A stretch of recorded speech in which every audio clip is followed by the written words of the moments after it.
Próxima notícia aqui tem essa conta no Twitter bem interessante chamada Documentando Sailor. E ele tá documentando praticamente tudo que o Michael Saylor tá fazendo. O Michael Saylor, para quem não sabe, ele é o dono da MicroStrategy. A MicroStrategy, ela é uma empresa de capital aberto, de inteligência, e ela oferece serviços de inteligência e tal, que hoje em dia é uma coisa diferente. A MicroStrategy, ela é conhecida hoje por comprar muito Bitcoin. A verdade é essa. É por comprar muito Bitcoin e alavancar esse Bitcoin. Então, hoje em dia, o Michael Saylor, o que ele está fazendo é oferecer serviços financeiros em cima do Bitcoin. Então, ele consegue pegar muito. Como ele tem uma empresa listada na Bolsa de Valores, de capital aberto, ele tem muito acesso a crédito. E um crédito que é o chamado unsecured debt. Ou seja, ele é um crédito que ele não é garantido. Ou seja, você não tem que dar uma garantia. Fala, olha, é igual lá o empréstimo no Itaú, no Nubank. Fala, olha, pega esses 10 mil reais aí, depois você paga. Né? Você tem uma parcela lá e tal, mas você não dá o seu celular como garantia, você não dá o seu carro como garantia, você não dá uma barra de ouro como garantia, a sua casa como garantia, você não dá garantia nenhuma. A garantia que eles têm é o histórico, o cadastro. Eu falo, olha, o Paulo tá com a gente aqui há 5 anos, ele parece um cara legal, você pagou em dia, vamos emprestar dinheiro para ele. E se ele não pagar de volta, o que acontece? Aí fica com um nome sujo e tal. Aí é um outro procedimento, né? Então ele consegue pegar bilhões de dólares sem dar garantia nenhuma. Agora, a garantia que ele dá é a empresa dele, a garantia que ele dá é o histórico dele e tal. Né? Então ele consegue pegar muito dinheiro emprestado. E o que ele faz com esse dinheiro emprestado? Ele compra Bitcoin. Ele compra bilhões e bilhões e bilhões e bilhões de dólares em Bitcoin e ele vende ações da empresa dele. Então, ele coloca esse Bitcoin na tesouraria da MicroStrategy, ou seja, a MicroStrategy, que é a empresa do Michael Saylor, ela tem uma reserva estratégica de Bitcoin, que é a tesouraria deles. Então, eles vão colocando e falam, olha, a gente tem lá, vamos supor, 10 bilhões, vamos, um número hipotético, 10 bilhões de dólares. E 90% disso aí está em Bitcoin que a gente comprou. O restante é cash, que a gente precisa para pagar os funcionários, para isso, para aquilo. E o 90% é Bitcoin. E se você comprar ações da minha empresa, por eu ter muito Bitcoin, a tendência do valuation, da ideia da valorização total da empresa é subir. Então, ele está super alavancado em Bitcoin e as pessoas estão comprando MicroStrategy para conseguir surfar essa onda. E além disso, ele faz outras coisas também. Ele emite bonds e outras coisas, né? E ele diz aqui, Michael Saylor diz o seguinte, isso ele diz, olha, pessoal, em 2024, estou vendo aqui, que o Bitcoin ele vai para 13 milhões. E depois ele já falou que vai a um Bitcoin, né? Um Bitcoin vai a 13 milhões. Depois ele falou que um Bitcoin vai a 50 e tantos milhões. Mas ele tem uma frase famosa que é o seguinte: algumas frases. Mas ele fala primeiro: olha, se não for a 0, vai a 1 milhão. Eu acredito que tem algum nível de razão no que ele fala. Se não for a 0, vai a 1 milhão. O Bitcoin, né? E ele fala o seguinte: there is no second best. Não existe o segundo melhor. É o Bitcoin e o restante.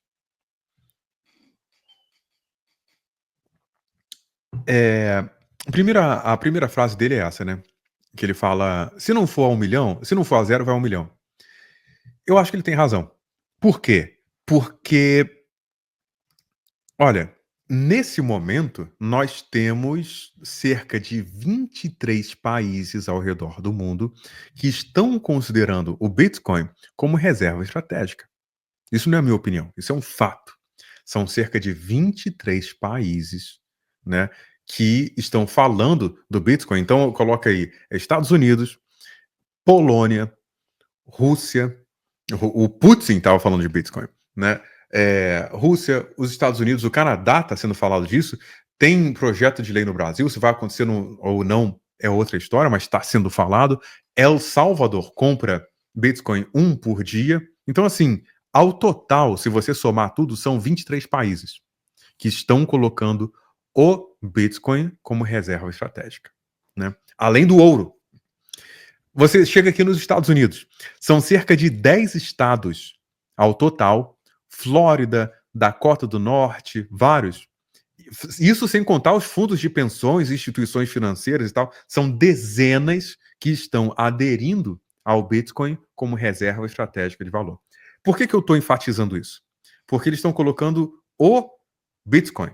Não é Ethereum, não é prata, não é diamante, não é Dogecoin, não é Fartcoin, não é Solana, não, é Bitcoin. Então, eu concordo aí com essa ideia que ele fala: olha, se não for a zero, vai a 1 milhão. E até agora está se mostrando verdade, é isso aí. E a maneira que eu entendo isso é o seguinte, pessoal. Vocês já repararam como é que funciona em questão de câmbio, de dinheiro? Quais são os dinheiros? Vamos supor, esquece criptomoeda e pensa em moedas ao redor do mundo. Você tem o real, você tem o peso argentino, você tem o peso bolivariano, mas você tem o dólar americano. Você tem o dólar americano e o restante. É mentira o que eu tô falando? Não fui eu que criei isso. Quando eu nasci já era assim. Você tem o dólar americano e o restante. Eu ouço desde que eu sou criança. Ah, o dólar? O pessoal viaja e tal, fala, o dólar é aceito em qualquer lugar do mundo. Você vai em Singapura, ele é aceito. Você vai no Japão, ele é aceito. Você vai na Rússia, ele é aceito. Você vai lá. O Osama Bin Laden, quando foi encontrado, ele tinha uma mala cheia de dólares. Pesquise aí no Google e veja se é mentira o que eu tô falando. O arqui-inimigo, o número 1, o Coringa, né? Tem um Batman, o cara que era contra tudo. Ele tinha uma mala cheia de dólares. Por que ele não tinha uma mala cheia de peso argentino? Por que ele não tinha uma mala cheia de reais? Por que ele não tinha uma mala cheia de dinheiro russo? Porque não tem liquidez. Não tem o que os americanos chamam de salability. Você escreve salability. Você não tem essa fungibilidade. Você não consegue passar isso para frente. Imagina que você está no Japão, aí você fala, eu posso comprar esse café? Pode. Você aceita aqui? Não, vou pagar em real. Em real? Real, que é isso? Você nem consegue entender, né? Eu estava vendo aí, eu faço umas reuniões com o pessoal de vários lugares do mundo e tudo, aí o cara estava lá reclamando, o cara da Austrália. Eu tenho um grupo aqui de pessoal que opera cripto e tal, que ao redor do mundo. Ele estava lá chorando no fórum, nos comentários. Ai, poxa vida, aqui o dólar australiano tá uma porcaria, reclamando, né, que tá caindo o valor. Aí eu fui ver, $1 americano é o equivalente a 1,60 dólar australiano. Ou seja, vai caindo o valor, né? O dólar canadense também vai caindo o valor. Eu não tô falando que o dólar americano seja a moeda mais valiosa do mundo. Não é. A libra esterlina, se eu não me engano, até esse momento vale mais. Mas você tem o dólar e você tem o restante. Do mesmo modo que o ouro por onça, se eu não me engano, o Thiago tá aí, ele pode falar muito melhor do que eu. O ouro não é o material mais valioso do mundo. Você tem outros, até metais preciosos, gemas e diamantes, que o mesmo peso custa muito mais. Ainda assim, para metais, você tem o ouro e o restante. É assim. Você vai pegar. Aí eu vou arranjar alguns inimigos agora. Você vai falar de celular.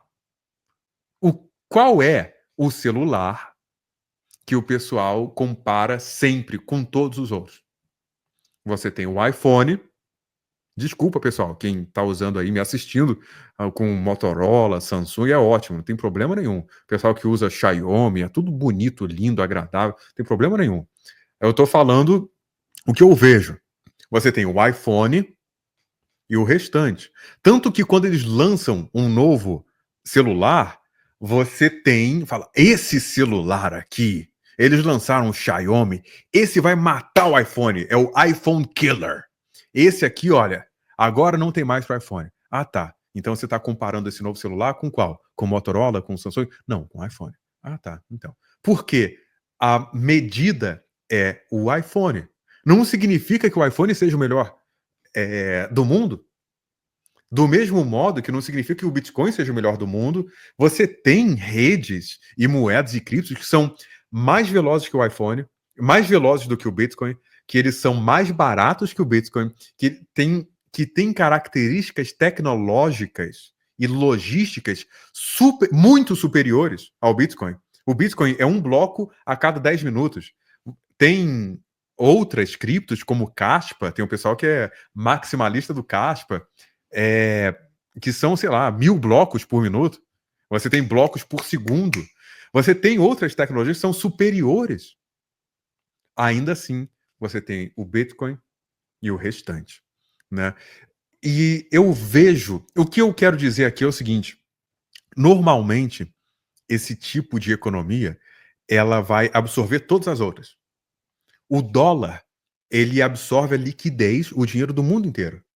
Por quê? O sheik da Arábia, ele prefere guardar dinheiro. Se ele tem que escolher um dinheiro, ele vai querer peso bolivariano ou dólar? Dólar. Ah, tá.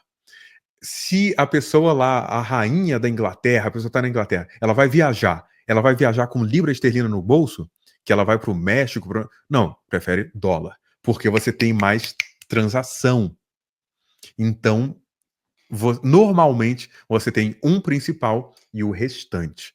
Isso acontece, esse fenômeno acontece com o Bitcoin, isso acontece com o dólar, isso acontece com o iPhone, isso acontece com o hambúrguer do McDonald's.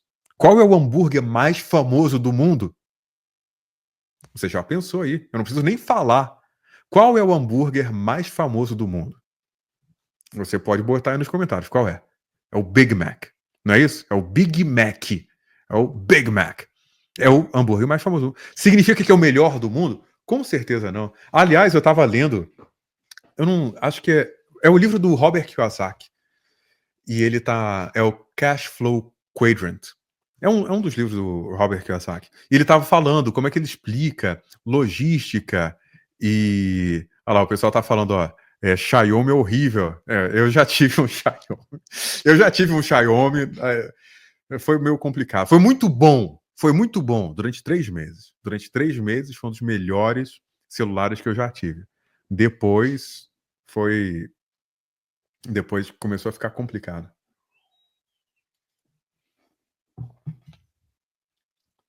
Nesse livro, ele fala o seguinte: você pessoalmente, você consegue fazer um hambúrguer melhor do que o Big Mac? Melhor que o McDonald's ou o Big Mac? Tanto faz. Consigo, com certeza. Então pronto. Então faça e tal. Você consegue vender para mais pessoas? Não. Por quê? O McDonald's não tem o melhor hambúrguer. Ele tem o melhor sistema. Ele tem a melhor tecnologia que foi reconhecida e tal, tal, tal, tal, tal, e se tornou a principal. Qual é o refrigerante mais famoso do mundo? Você já sabe, já está na sua mente sem eu falar qual é. Não é isso? Significa que esse refrigerante que você pensou é o melhor refrigerante, é a melhor bebida do mundo? Eu acredito que não. Não é isso? Existem outros bons por aí. Ou até a pessoa vai beber uma outra coisa. Ainda assim, você tem a Coca-Cola e o restante. Não é isso? Então, eu vejo que um fenômeno muito semelhante acontece aí com o Bitcoin. E é por isso que o Michael Saylor fala que não existe o segundo melhor. Né? Denis Adão, seja bem-vindo. Salve, salve, boa noite.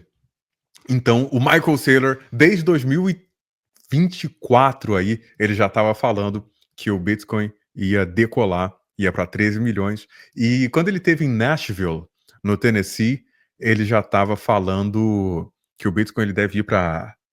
Ele está falando agora que deve ir a 53 milhões. Pessoal, se é verdade, se não é, o tempo dirá, não é isso? o tempo dirá. Agora, até então, a gente sabe que de fato o Bitcoin está indo muito bem. Ele vai continuar indo bem? Acredito que sim, mas eu não tenho bola de cristal para saber aí dos próximos passos. Acompanhando sempre. Muito bem, muito obrigado, Denis. Então, você pode me seguir aqui, deixa o seu like, deixa a sua inscrição.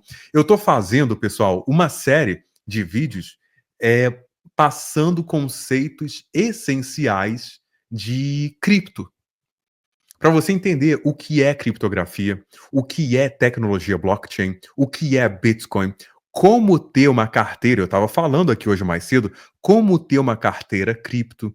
Então eu estou fazendo vídeos e colocando nos meus canais. Eu tenho 2 canais aqui no YouTube. Eu tenho um canal principal, que é Paulo Nidec, e tem o Paulo em Cripto, que lá é somente um arquivo cripto. Tudo que está lá é em relação a dinheiro e cripto. Nem tem nenhum outro assunto. No canal principal, eu ainda posso me permitir falar de outras coisas, mas nesse canal de cripto é somente esse assunto. E esse canal, ele está ficando mais organizado, porque o foco é somente esse. Além disso, você também pode me seguir no Instagram, @paulonidec. Você também pode me mandar uma mensagem no privado, lá no Telegram, que é @pnidec. E se você não está anotando isso agora, você vai na descrição e você vai achar aí tudo direitinho organizado para você, de forma bem palatável para você acompanhar. E algumas pessoas também. Às vezes eu lanço um vídeo e a pessoa vem com uma dúvida, vem no meu privado, vem falar. Às vezes é até uma questão de privacidade, que a pessoa ela quer falar sobre dinheiro, ela quer falar sobre aquela pessoa, eu tenho isso, eu tenho aquilo, eu quero fazer isso, quero fazer aquilo. A pessoa vem falar em privado e ela prefere não falar no aí publicamente, né?